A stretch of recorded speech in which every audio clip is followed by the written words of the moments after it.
I said comedy on state. How we doing, y'all? Oh, hell yeah. You guys are ready to rock, man. I love it. I'm excited to be here, man. I can already tell it's going to be better than the last show I did. Last week, I did comedy for 400 high schoolers. Yeah, yikes. I don't know if you've ever been actively bullied while you're the one with a microphone. I asked them what they did for fun, and they commented on my body. Yeah, they made fun of me for wearing skinny jeans. I'm like, these are regular jeans. I've gained weight. That's... They said I look like if Harry Potter sold cocaine.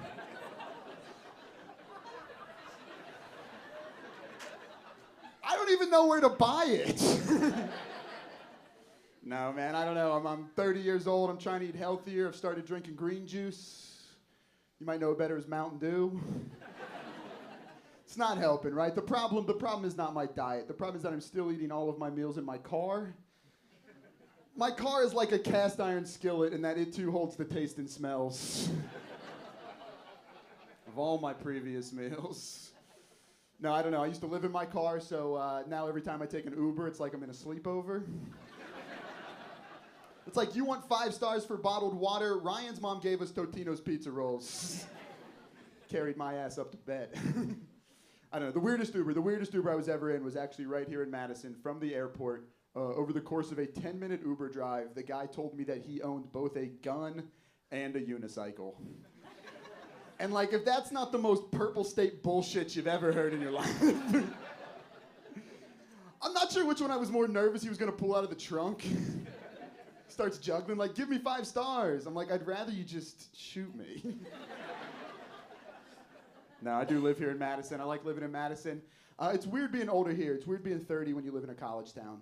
Because I just found out half my age plus 7 means I can't date college kids anymore. I should have realized it when I started calling them college kids. That's... No, I got 2 major problems in my life right now. I can't date college kids anymore, and I got to get a colonoscopy soon, probably. And, like, I'm just mad because, like, I haven't even done butt stuff for fun yet.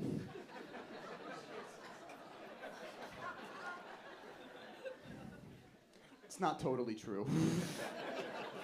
I have started butt-chugging vodka, but that's not for fun, right? That's just because it's the quickest way to get alcohol into my ass. All right, Madison. If I can't talk about butt-chugging at 7:30 on a Friday, when am I supposed to talk about it? They don't do it at the bar. They can't ask for it. It's different cups. You're good. That's... No, I don't know. I have started to slow my drinking down a little bit. This summer, I went to a wedding where the groom blacked out at his own wedding. Yeah. I just couldn't imagine blacking out at a place that I've paid photographers to be at. It's like, oh God, I got so drunk last night. Hopefully no one has high-definition photographs of that. Did I do anything stupid? Yeah, man, you got married. All right, I know a lot of us are here with our significant other tonight. That's just proof we can laugh at jokes we don't agree with. That's... I don't know. I do have a girlfriend. My girlfriend and I, we've been dating a really long time. And so we don't know what to call our relationship. She came up to me recently and said, Eli, we've been dating so long, I hate that I still have to call you my boyfriend. So she dumped me.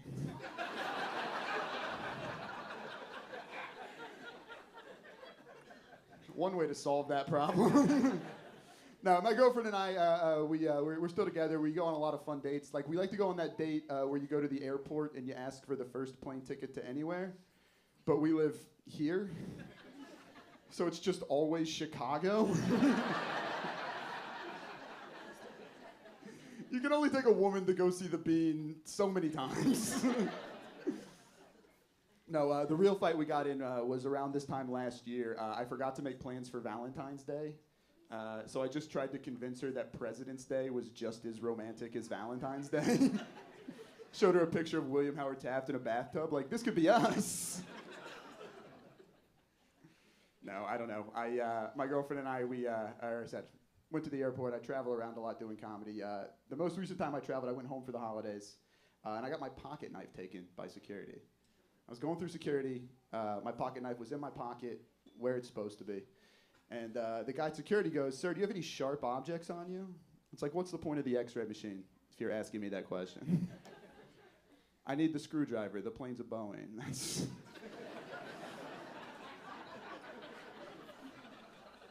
You guys all saw that news story where the door flew off the plane. The one thing they didn't talk about a lot in that story was there was actually a teenage boy in the row behind the door who got his t-shirt sucked up and off out of the door. It's like, can you imagine that nightmare, suddenly being shirtless in front of 50 strangers? If that was me, I would have just unbuckled and gone off with it. But that's just because I have the body of a woman that you're too nervous to ask if she's pregnant. I went home for the holidays. My mom told me I was glowing. That's No, I don't know. I do have to go back home for the holidays. I left when I was 18, so occasionally people will ask me for advice on things to do there, not realizing they're asking the teenage version of myself that question. They'll come up to me, they'll be like, "Hey, Eli, where's the best place to get a drink in Cincinnati, Ohio?" And I'm like, "Oh, I don't know. Garrett's Basement." Got a specialty cocktail known as Warm Bud Lights. And the anxiety of his mother's footsteps. "Where's the best place to get weed in Cincinnati, Ohio?" I'm like, "Oh, I don't know. Garrett's backyard." His mom hates to sell it in the house.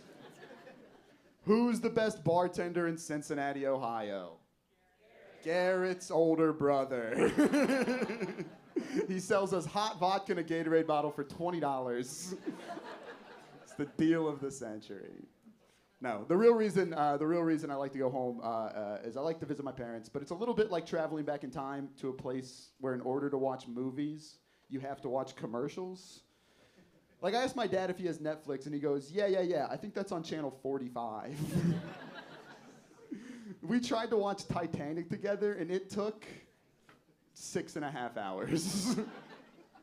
It was intercut with so many Progressive insurance commercials. By the time that ship finally sank, all I could hope for is that someone had bundled their boat with Home and Auto. No, I don't know. I like disaster movies like that. Like, I watched the Oppenheimer movie a few years back, and it's my favorite scene in this movie is there's these guys debating on where they're going to drop the atomic bomb, and one goes to the other and he goes, "Well, we can't drop it on Kyoto. That's where I went on my honeymoon." And it's like, could you imagine not getting hit by the atomic bomb just because it's the last place some old dude got his dick sucked? Like, that would be like if they gave me that decision and I chose not to bomb the back row of the movie theater at Oppenheimer. All right, comedy on stage. Are you guys ready to get this show moving along? We've got a fantastic lineup for you tonight. Your feature, he's got a special on Dry Bar. He's here all the way from Chicago, Illinois. Madison, put your hands together for Vic Pandya.